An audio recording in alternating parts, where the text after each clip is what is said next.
देवियों, सज्जनों, प्यारे देशवासियों, भारत मां के परम देशभक्त छत्रपति शिवाजी महाराज की भव्य मूर्ति के अनावरण के साथ और भारतीय नौसेना के शानदार शक्तिशाली कौशल प्रदर्शन के साथ आज पूरे विश्व को ये संदेश ऐलान होगा कि माननीय प्रधानमंत्री श्री नरेंद्र मोदी जी के नेतृत्व में हमारा देश भारत अमृत काल के लक्ष्य विकसित भारत की ओर अपार ऊर्जा, शक्ति और संकल्प के साथ अग्रसर है। भारत में अमृत काल का उदय कर दिया है। भारत के नौसैनिक आसमान की ऊंचाइयों से लेकर महासागर की गहराइयों तक तैनात हैं, तैयार हैं एक विशेष संदेश भारतीय नौसेना के वीर नौसैनिकों के दिलों की आवाज, एक विशेष संदेश हमारे प्रधानमंत्री माननीय श्री नरेंद्र मोदी जी के लिए। जिंदगी हर कदम एक नई जंग है। जिंदगी हर कदम एक नई जंग है। जीत जाएंगे हम, आप अगर संग हैं। जीत जाएंगे हम, आप अगर संग हैं। देवियों और सज्जनों, जोरदार दमदार तालियों के साथ स्वागत कीजिए भारत के प्रधानमंत्री माननीय श्री नरेंद्र मोदी जी का।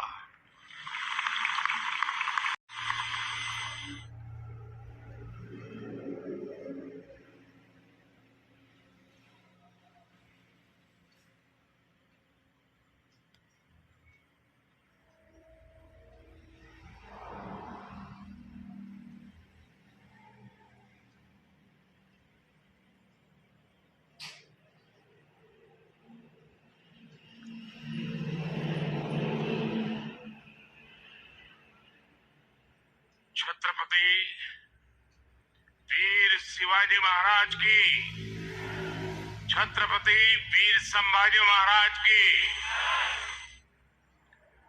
महाराष्ट्र के राज्यपाल श्रीमान रमेश जी, मुख्यमंत्री एकनाथ जी,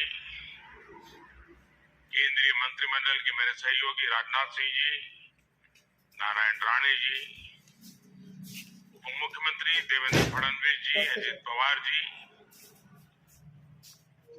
सीडीएस जनरल अनिल चौहान जी, नौसेना प्रमुख एडमिरल आर हरिकुमार, नौसेना के सभी साथी और सभी मेरे परिवारजन,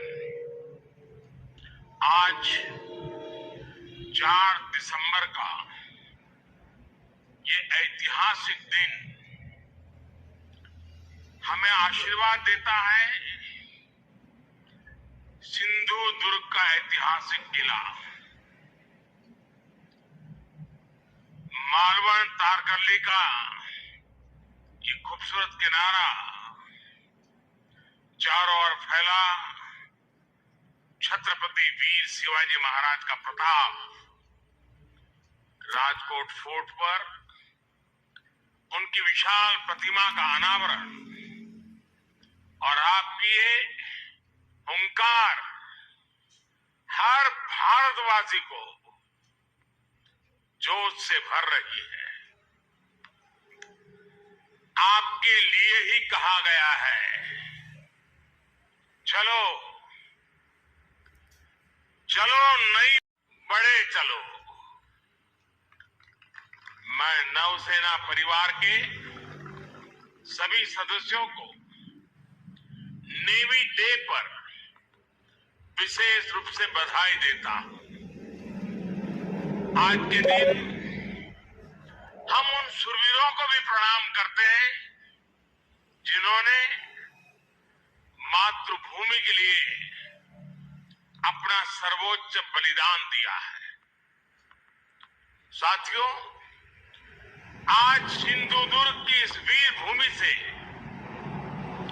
देशवासियों को नौसेना दिवस की बधाई देना वाकई अपने आप में बहुत बड़े गौरव की घटना है। सिंधुदुर्ग के ऐतिहासिक किले को देखकर हर भारतीय गर्व से भर जाता है।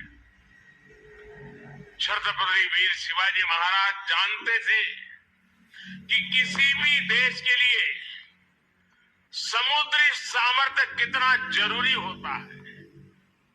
उनका उद्घोष था, जलमेव यस्य बलमेव तस्य, यानी जो समुद्र पर नियंत्रण रखता है वह सर्वशक्तिमान है। उन्होंने एक शक्तिशाली नौसेना बनाई। कान्होजी आंग्रे हो, मायाजी नाइक भाटकर हो, हीरोजी इंदालकर हो, ऐसे अनेक योद्धा आज भी हमारे लिए बहुत बड़ी प्रेरणा है।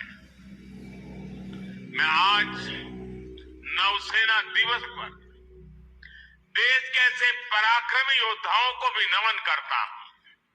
साथियों, छत्रपति वीर शिवाजी महाराज से प्रेरणा लेते हुए आज भारत गुलामी की मानसिकता को पीछे छोड़कर आगे बढ़ रहा है। मुझे खुशी है कि हमारे नेवल ऑफिसर्स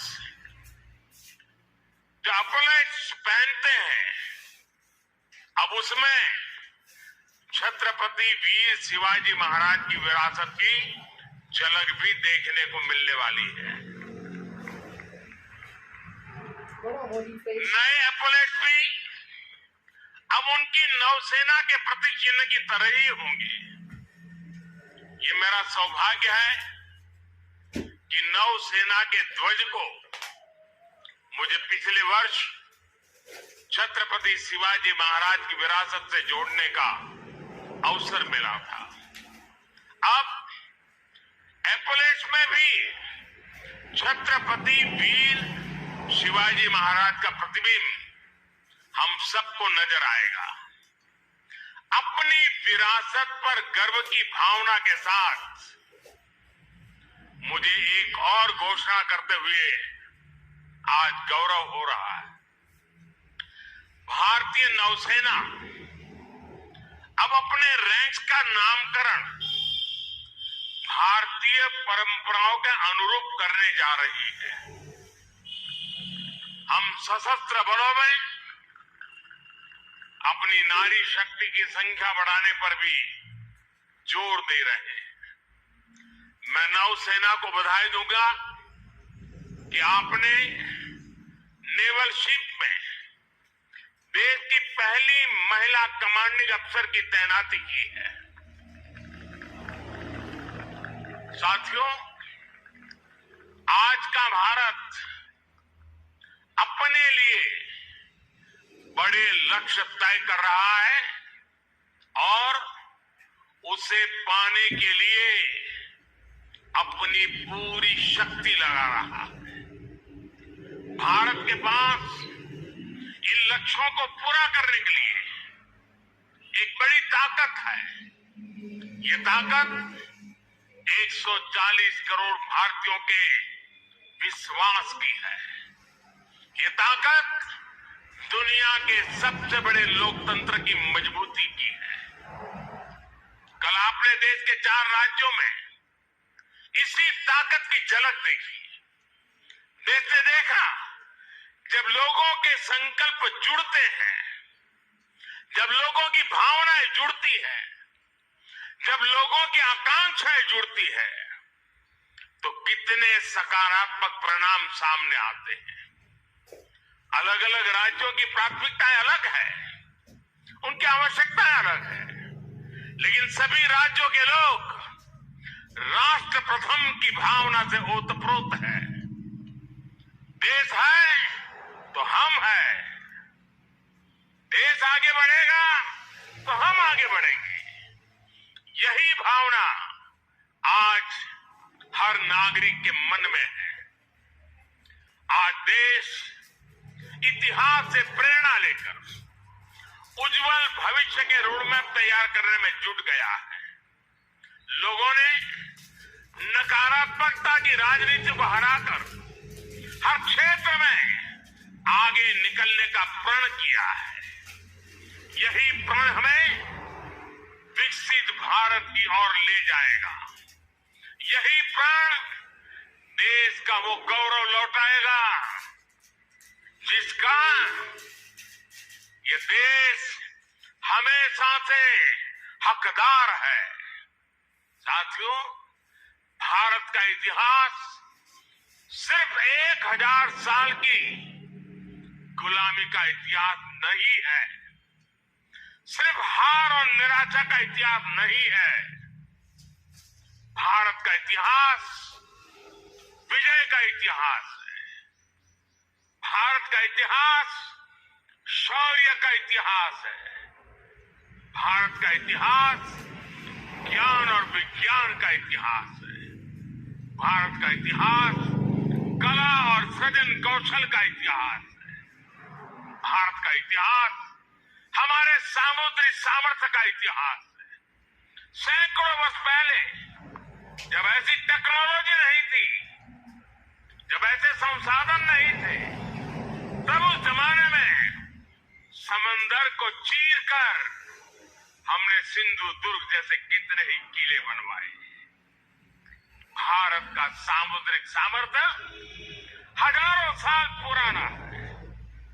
गुजरात के लोथल में मिला सिंधु घाटी सभ्यता का पोर्ट आज हमारी बहुत बड़ी विरासत है। एक समय में सूरत के बंदरगाह पर 80 से ज्यादा देशों के जहाज लंगर डालकर रहा करते थे। चोल साम्राज्य ने भारत के इसी सामर्थ्य के बलबूते दक्षिण पूर्व एशिया के कितने ही देशों तक अपना व्यापार फैलाया। और इसलिए जब विदेशी ताकतों ने भारत पर हमला किया तो सबसे पहले हमारी इस शक्ति को निशाना बनाया गया। जो भारत नाव और जहाज बनाने की मशहूर था, उसकी ये कला, ये कौशल, सब कुछ ठप कर दिया गया। और जब हमने समंदर पर अपना नियंत्रण खोया, हमने अपनी सामरिक आर्थिक ताकत भी खो दी। इसलिए आज जब भारत विकसित होने के लक्ष्य पर चल रहा है, तो हमें अपने इस खोए हुए गौरव को फिर से पा करके ही रहना है। इसलिए ही आज हमारी सरकार भी इससे जुड़े हर क्षेत्र पर फोकस करते हुए काम कर रही है। आज भारत ब्लू इकोनॉमी को अभूतपूर्व प्रोत्साहन दे रहा है। आज भारत सागर माला के तहत पोर्ट लेड डेवलपमेंट में जुटा है। आज भारत मैरीटाइम विजन के तहत अपने सागरों के पूरे सामर्थ्य का इस्तेमाल करने की ओर तेज गति से बढ़ रहा है। मर्चेंट शिपिंग को बढ़ावा देने के लिए भी सरकार ने नए नियम बनाए हैं। सरकार के प्रयासों से बीते 9 वर्षों में भारत में सी फेरर्स की संख्या में 140% से ज्यादा बढ़ोतरी हुई है। मेरे साथियों, ये भारत के इतिहास का वो कालखंड है जो सिर्फ 5-10 साल का नहीं, मुरलीधर दुनिया में 10वें नंबर की आर्थिक ताकत से बढ़कर 5वें नंबर पर पहुंच गया है। और अब बहुत तेजी से 3रे नंबर की आर्थिक महाशक्ति बनने की तरफ आज भारत अग्रसर है। आज देश विश्वास और आत्मविश्वास से भरा हुआ है। आज दुनिया को भारत में विश्व मित्र का उदय होता दिख रहा है। आज स्पेस हो या फिर समंदर, हर जगह दुनिया को भारत का सामर्थ्य दिख रहा है। आज पूरी दुनिया Bharat, middle east, Europe economy economic corridor की चर्चा कर रही है। जिस 22 रूट को अतीत में हमने खो दिया था, वो अब फिर से भारत की समृद्धि का सशक्त आधार बनने जा रहा है। आज मेड इन इंडिया की चर्चा पूरी दुनिया में हो रही है। तेजस विमान हो या किसान ड्रोन, यूपीआई सिस्टम हो या फिर चंद्रयान-3, हर जगह, हर सेक्टर में मेड इन इंडिया की धूम है। आज हमारी सेनाओं की अधिकतर जरूरतें मेड इन इंडिया अस्त्र शस्त्र से ही पूरी की जा रही है। देश में पहली बार ट्रांसपोर्ट एयरक्राफ्ट का निर्माण शुरू हो रहा है। पिछले साल ही मैंने कोच्चि में स्वदेशी एयरक्राफ्ट कैरियर आईएनएस विक्रांत को नौसेना में कमीशन किया था। INS Vikrant make in India, आत्मनिर्भर भारत का एक सशक्त उदाहरण है। आज भारत दुनिया के कुछ गिने चुने देशों में है जिसके पास ऐसा सामर्थ्य है। साथियों, बीते वर्षों में हमने पहले की सरकारों की एक और पुरानी सोच को बदला है। पहले की सरकारें हमारे सीमावर्ती और समुद्र किनारे बसे गांवों को, इलाकों को अंतिम गांव मानती थी। हमारे रक्षा मंत्री जी ने अभी उसका उल्लेख भी किया। इस सोच के कारण हमारे तटीय क्षेत्र भी विकास से वंचित रहे। यहां मूल सुविधाओं का अभाव रहा। आज समंदर किनारे बसे हर परिवार के जीवन को बेहतर बनाना केंद्र सरकार की प्राथमिकता है। यह हमारी सरकार है जिसने 2019 में पहली बार फिशरीज सेक्टर के लिए अलग मंत्रालय बनाया। हमने फिशरीज सेक्टर में लगभग 40,000 करोड़ का निवेश किया है। इस वजह से 2014 के बाद से भारत में मछली उत्पादन 80% से ज्यादा बढ़ा है। भारत से मछली का एक्सपोर्ट भी 110% से ज्यादा बढ़ा है। अपने मछुआरों की मदद करने के लिए सरकार हर संभव कोशिश कर रही है।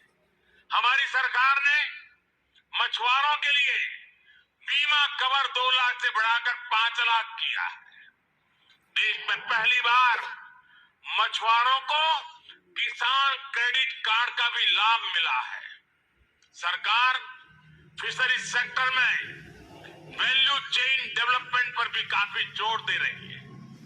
आज सागरमाला योजना से पूरे समुद्र किनारे में आधुनिक कनेक्टिविटी पर बल दिया जा रहा है। इस पर लाखों करोड़ रुपए खर्च किए जा रहे हैं ताकि समुद्री किनारों में नए उद्योग लगे, नए बिजनेस आए।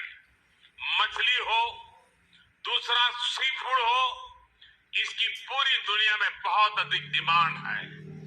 इसलिए हम सी फूड प्रोसेसिंग से जुड़ी इंडस्ट्री पर बल दे रहे हैं ताकि मछुआरों की आय बढ़ाई जाए। मछुआरे गहरे समंदर में मछली पकड़ सके, इसके लिए वो नावों के आधुनिकीकरण के लिए भी उनको मदद दी जा रही है। साथियों, कोंकण का ये क्षेत्र तो अद्भुत संभावनाओं का क्षेत्र है। हमारी सरकार इस क्षेत्र के विकास के लिए पूरी प्रतिबद्धता के साथ काम कर रही है। सिंधुदुर्ग, रत्नागिरी, अलीबाग, परभणी और धाराशिव में मेडिकल कॉलेज खुले हैं। जीपी हवाई अड्डा शुरू हो चुका है। दिल्ली मुंबई इंडस्ट्रियल कॉरिडोर माड़गांव तक जुड़ने वाला है। यहाँ के काजू किसानों के लिए भी विशेष योजनाएं बनाई जा रही है। समुद्री तट पर बसे रिहायशों के क्षेत्रों को बचाना हमारी प्राथमिकता है। इसके लिए मैंग्रोव का दायरा बढ़ाने पर बल दिया जा रहा है। केंद्र सरकार ने इसके लिए विशेष मिस्ट्री योजना बनाई है। इसमें मालवन, अचरा, रत्नागिरी, देवगढ़ विजयदुर्ग सहित महाराष्ट्र की अनेक साइट्स को मैंग्रोव मैनेजमेंट के लिए चुना गया है। साथियों, विरासत भी और विकास भी, यही विकसित भारत का हमारा रास्ता है। इसलिए आज यहाँ इस क्षेत्र में भी अपनी गौरवशाली विरासत के संरक्षण का प्रयास हो रहा है।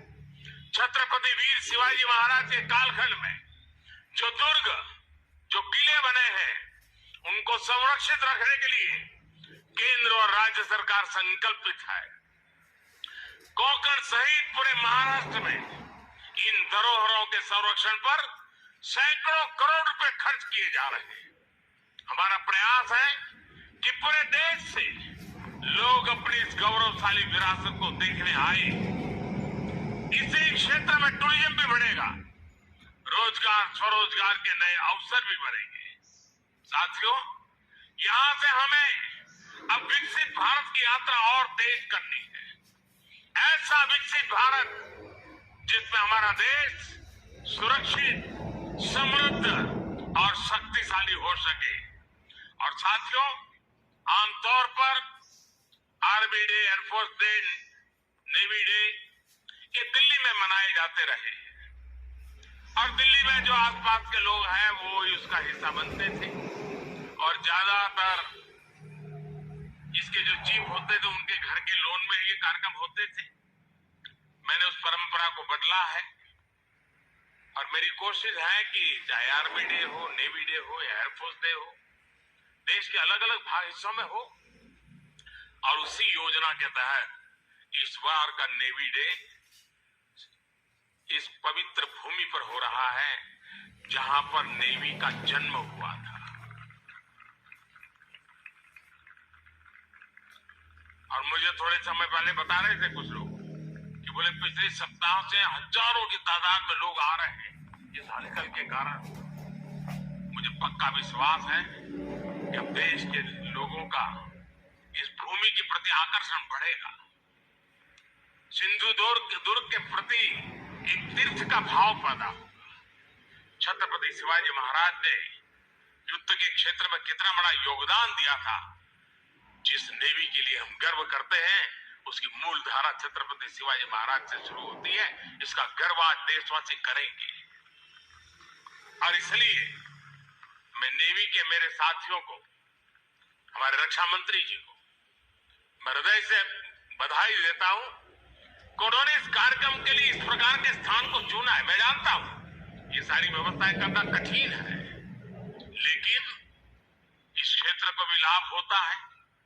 बहुत बड़ी तादाद में जन सामान्य भी इससे जुड़ता है और विदेश के भी बहुत मेहमान यहां आज मौजूद है।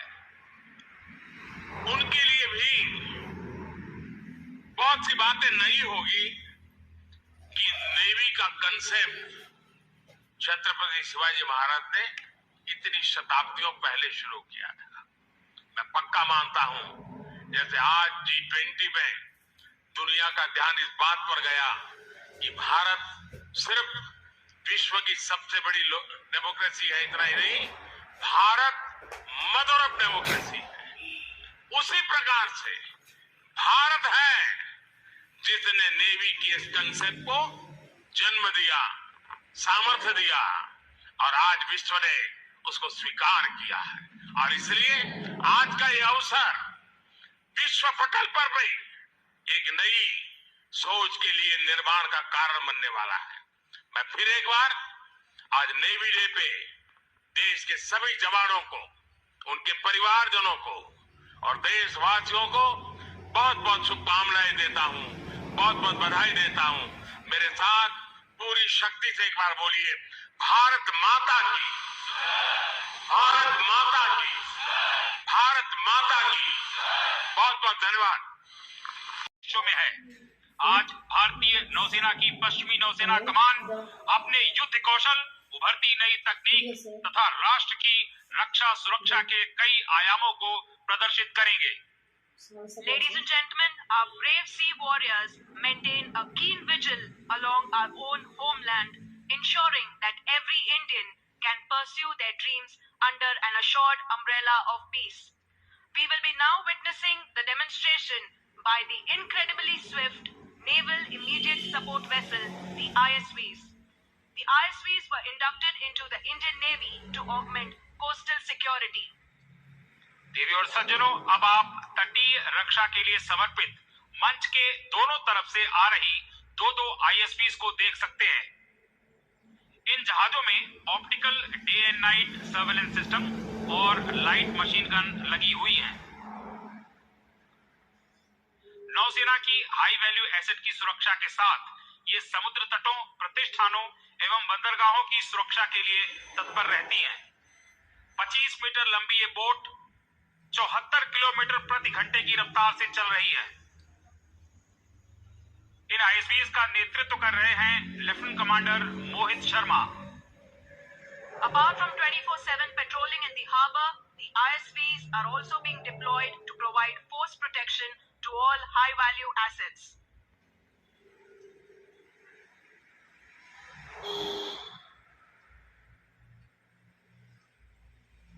देवी और सज्जनों, कॉम्बैट फ्री फॉल अर्थात युद्धकालीन अवतरण एक तरीका है जिससे हमारे स्पेशल फोर्सेस के जवान दुश्मन के इलाके में प्रवेश करते हैं। इस प्रक्रिया में स्पेशल फोर्सेस के जवान या मरीन कमांडोज 24,000 फीट तक की ऊंचाई से वायुयान द्वारा अवतरित किए जा सकते हैं। अस्त्र शस्त्रों से सज्जित ये जवान पैराशूट की मदद से अपने लक्ष्य पर सटीक उतरते हैं।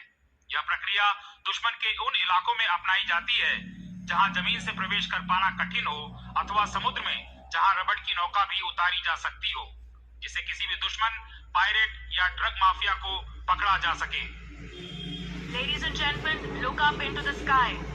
As we can see, a team of Marine Commandos of the Indian Navy have jumped from the ALH helicopter from a height of 8,000 feet and will be landing shortly.